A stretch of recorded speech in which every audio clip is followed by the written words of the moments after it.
Hello po, magandang araw po sa atin lahat.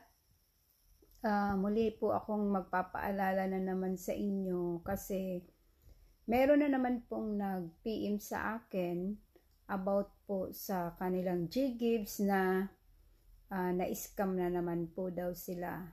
So, nakakasad kasi napupunta sila sa mga maling tao, sa hindi legit na trader, at nakakaawa kasi po pag hindi nila nakuha or na-retrieve yung pera na kinonvert nila sa G-Gives ay sila po ang magdudusang magbayad. So nakakasad po, di ba?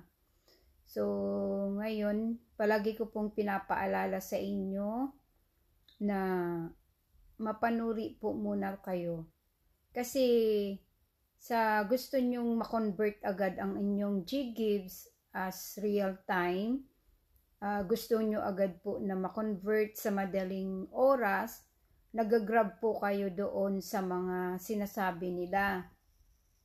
So, at doon tayo na nadadali or doon tayo na i-scam. So, kailangan po mapanuri, manood kayo sa mga vlog sa YouTube kung sino yung mga legit trader para hindi po kayo napupunta doon sa mga scammer. So,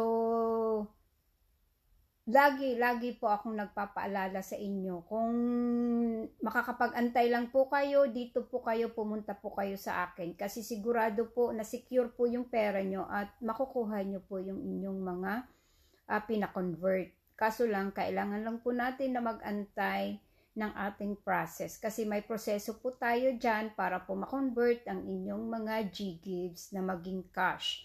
So,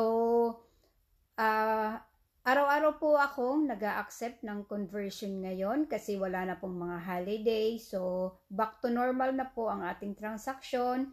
Maraming salamat po sa mga nagpa-convert na sa akin at sa magtitiwala po uli. Maraming salamat po sa inyo. Happy New Year!